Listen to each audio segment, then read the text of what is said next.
Saudações de acordo com o fuso horário, paz e graça da parte do nosso Senhor Jesus Cristo. Bem, conforme o vídeo bem diz, não é? Não basta ir para o campo. Dentro deste vídeo eu queria fazer uma reflexão consigo, baseando-se em algumas experiências e também baseando-se naquilo que tem sido a minha vivência distante das grandes cidades. Alguns anos atrás eu tive um companheiro de nome Gabriel Pesela e ele contou-me uma experiência que muito marcou-me. E estando próximo dos campos, não é, porque eu agora, conforme bem sabeis, eu vivo no Bailundo e para o campo é uma motorizada, não é? Estou rodeado de aldeias, coisa parecida. Então, algo muito crucial, não é? Eu vou contar a experiência para você e diante dessa experiência depois vou poder tirar algumas lições. Bem, o Gabriel Pesela, ele contou-me uma experiência de que certa vez ele foi convidado por um irmão de modo a fazer parte de um projeto agrícola que o irmão tinha. Então, o irmão tirou-lhe de Luanda e levou-lhe para uma província onde o irmão Gabriel Pesela estava a trabalhar no campo do irmão.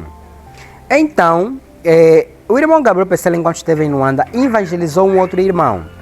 E depois, quanto à sua visita, quanto ao seu regresso para Luanda, encontrou novamente o irmão que ele havia evangelizado e perguntou para o irmão como é que ia a vida espiritual. O irmão disse que era uma luta porque antes mesmo da conversão do irmão, ele era alcoólatra. E ele converteu-se, foi batizado na igreja Adventista do Sétimo Dia de Filadélfia, Grafanil Bar, e estava a enfrentar sérias lutas quanto à questão do vício que ele tinha anteriormente. E ele se apercebeu que o irmão Gabriel Pesela vivia no campo. Então, o irmão viu isso uma oportunidade de modo a lhe salvaguardar quanto ao vício que ele tinha, porque, segundo a história, o irmão, mesmo sendo batizado, vez por vezes, ele acabava caindo novamente no vício.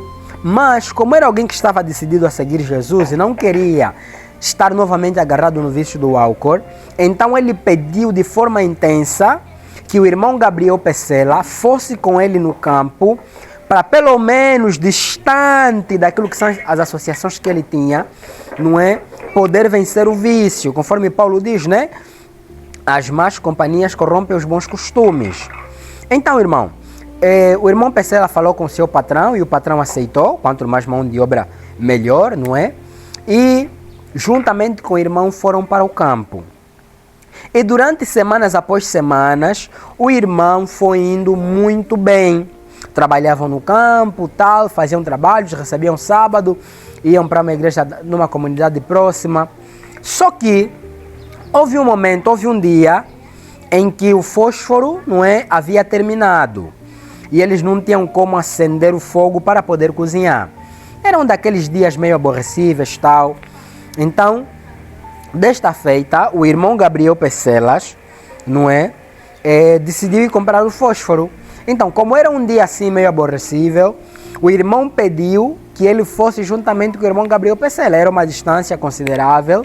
Então, eles foram caminhando, andaram propriamente acho que 30 minutos a 25 minutos de andamento, até chegarem ao local.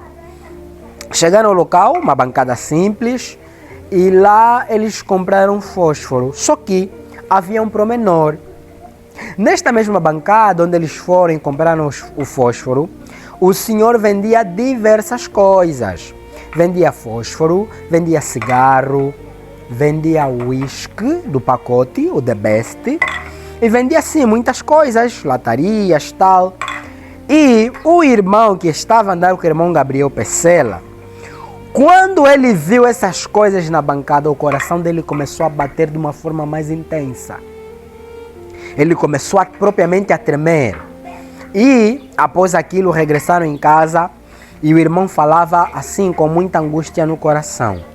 Ele disse, me arrependo por ter ido te acompanhar.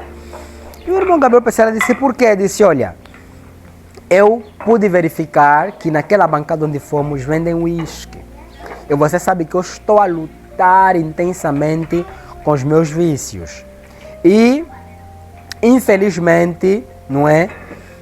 O irmão foi lutando e conseguiu fazer um trabalho extra lá mesmo no campo, na lavra de alguém, conseguiu um dinheiro, foi lutando e depois não conseguiu se controlar e foi para aquela bancada pela primeira vez, comprou, foi indo lutando, mas caía sempre, comprava e até que ele viu que propriamente não estava fazendo nada estando no campo. Então ele foi para lá para se salvaguardar desse vício, mas infelizmente lá ele continuava no mesmo vício.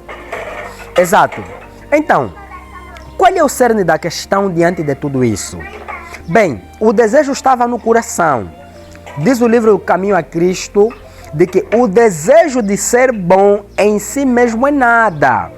Nós podemos até ter desejo de ser bom, praticar boas obras, mas se esse desejo não for acompanhado com um intenso fervor de almejarmos fazer essas boas obras, de nada valerá. Muitos se perderão querendo ser cristão.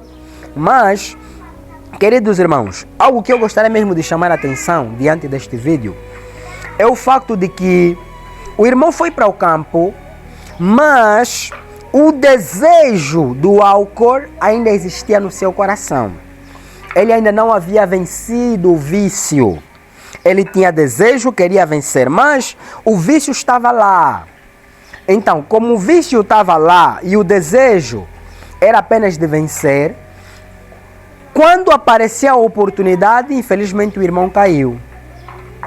E triste e difícil é saber de que isso acontece com os outros vícios.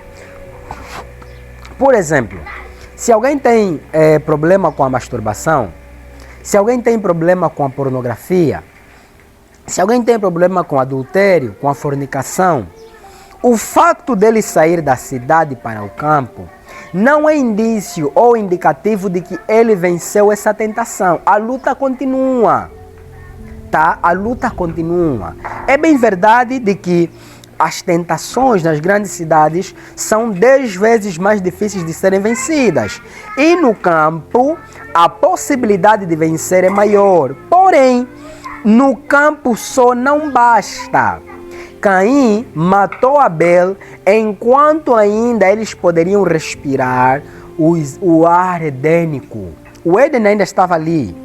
Então, queridos irmãos, o que nós na verdade precisamos fazer é matar o desejo de praticar o mal que há em nosso coração. Se nós não guerrear contra isso, se nós não lutarmos continuamente contra o velho homem, de nada valerá. Então nós precisamos lutar, precisamos batalhar, não é? Conforme disse Martinho Lutero, eu pensei que o velho homem havia sido morto pelas águas batismais, mas infelizmente descobri que o miserável sabe nadar. Então é isso que acontece. Quando nós somos batizados, o velho homem está dentro de nós, continuamente pedindo para querer que sair. Então, o que nós precisamos, na verdade, é uma vida intensa de oração, comunhão com Jeová e uma vida também do estudo da palavra de Deus. É isso que nós precisamos. Se nós não termos vida de oração, meditação na palavra de Deus, nós não vamos conseguir vencer o velho homem. Não vamos conseguir. Então temos que lutar, temos que nos esforçar, porque nós já ouvimos testemunhos de pessoas que estando no campo, caíram em adultério. Estando no campo, caíram em fornicação.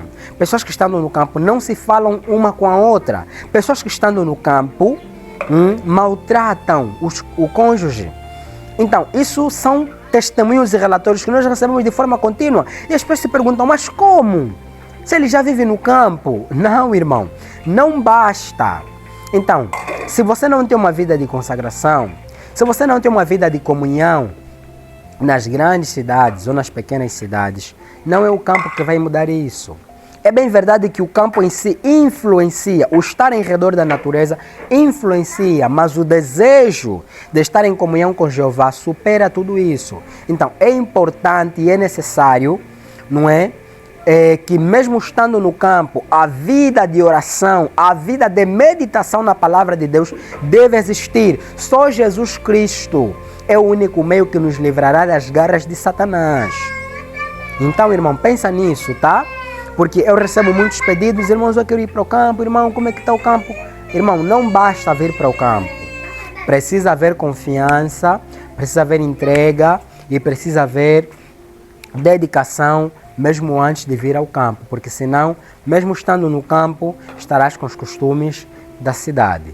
Então, uma reflexão, que o Senhor lhe abençoe e pensa seriamente no que eu acabei de expor. Paz e graça.